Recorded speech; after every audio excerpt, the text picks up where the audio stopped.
guys. Mac World 2007. We're on the end, well, about the middle of Auntie Tour 2007. We're on the floor with David, and they've got a cool product here. I'm going to let him tell me, who are your customers? Who buys this? Well, customers could be basically any kind of businessmen or people with loads of business cards. Could be salespersons as well. I mean, possibilities are endless. You know, anybody with a need to store their data and archive them, just to dematerialize their business cards. Yeah. Give me an example. Well, not an example. Just tell me how it works. What does this thing do? Well, it's very simple.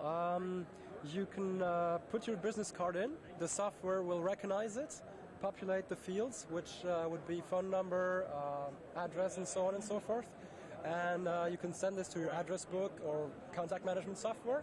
So basically, it saves a great time retyping all your business cards and your contacts. Wait a minute. I like what you just said. It saves a lot of time. Yeah. You don't have to retype the stuff. No, indeed, you don't have to retype it. What if I have a funky design on my business card, maybe a dragon or a motorcycle or something like that? Yeah.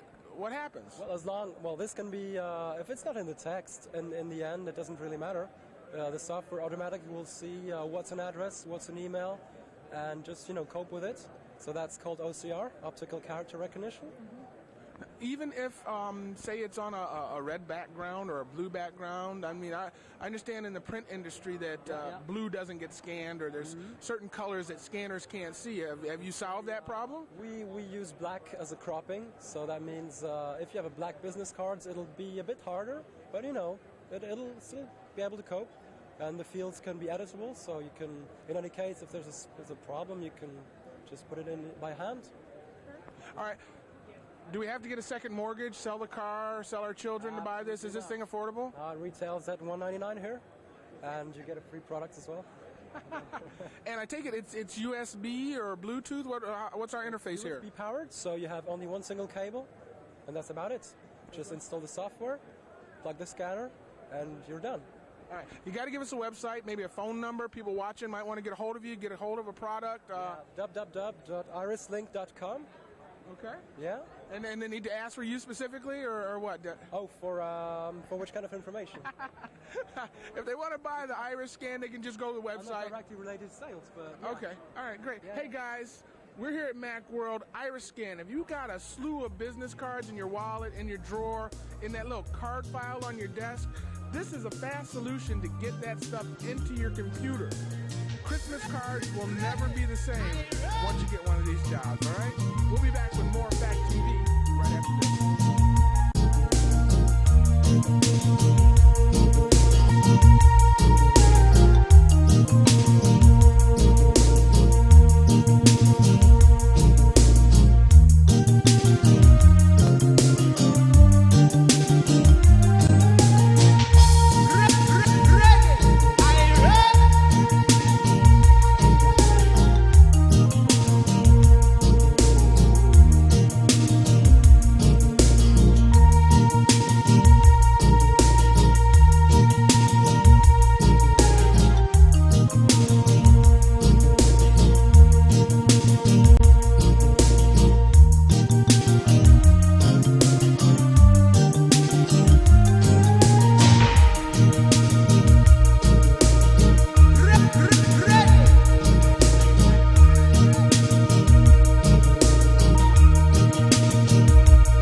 right, guys, we're back. We're still at Mac World. It's still San Francisco, and you know it, I'm still Paul Herring. Sorry. Listen, I'm here with Andy. He's with Aspire. Did I pronounce that right? Yeah, Andy Brazel. Andy Brazel, and the company name is? Aspire Media. Okay, I did get it right. And they've got some great titles for the Mac. You guys that have the G3s and G4 and G5 Macs, plus the Intels, right? Yeah, mainly high-end G4s, but mostly it's going to be G5s and Intels with all of our new products moving forward. Okay. Great. Tell me about these two titles that you have available. These two titles are two of our top titles that we sell. Sims 2 is one of the top-selling games on both PC and Mac platforms for many years. And what this is, the second iteration of the original Sims product. This is a full simulation game, everything from creating your family, creating individuals, taking them to the job, having them earn a living. We've also got a bunch of expansion packs that add a bunch of really great features, like open for business. You can run a business. You can hire and fire employees. Okay. There's also a pets expansion out that's right now that allows you to create a pet.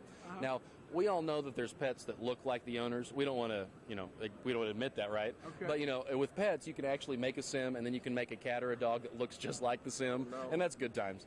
And like so, your mother-in-law, perhaps? Yeah, you never know. You never know. She might deny that even if you show it to her. So, so that's a really, really exciting game, and it's open-ended. There's not really any way to end the game, so you can just play it forever. And you can also, this Sims 2 also introduced aspirations. Now the Sims, as compared to the Sims 1, where there really wasn't any goals per se, with the Sims 2, it gives you goals. It gives you fears and wants of what each Sim wants to do. Now, on the opposite side of the spectrum, our another top-selling game that we have is the Call of Duty series. Okay. This is Call of Duty 2. It's a reiteration of the Game of the Year that came out for Mac about a year and a half ago, which is Love it. Which is Call of Duty. Yeah, it's awesome. Call of Duty 2 is excellent. It's the next iteration. What they did is they revamped the graphics engine. They revamped a lot of the physics. So where Call of Duty was real Quake-ish and real fast and real fun and bounce around, what Call of Duty 2 did is they redid the physics to where the actual guns of World War II, they actually feel a little bit more real while you shoot and while you move.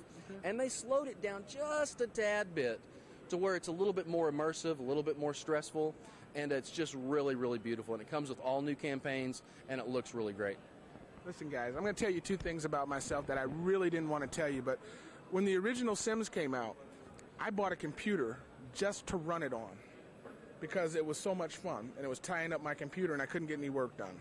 Now, with this one right here, well, we won't even talk about that, all right? Aspire software, you guys have got to get it. Listen, they might be good to us. They might send us a couple demo copies, so if you're caller number 15, we'll see what we can do for you, all right? Paul Herring from Mac World. More after this. Thank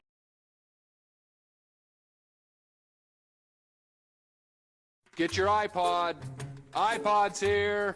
I sell iPods at Dodger games. 2, and then you got to pass them down, kind of the way they sell hot dogs. I got about 1,500 in the trunk of my car.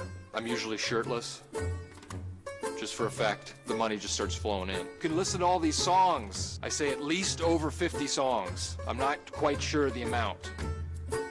I think it's like 2 million songs. My name is Will Ferrell, and I'm a porn actor. Here's to the crazy ones, the misfits, the rebels, the troublemakers, the round pegs in the square holes, the ones who see things differently.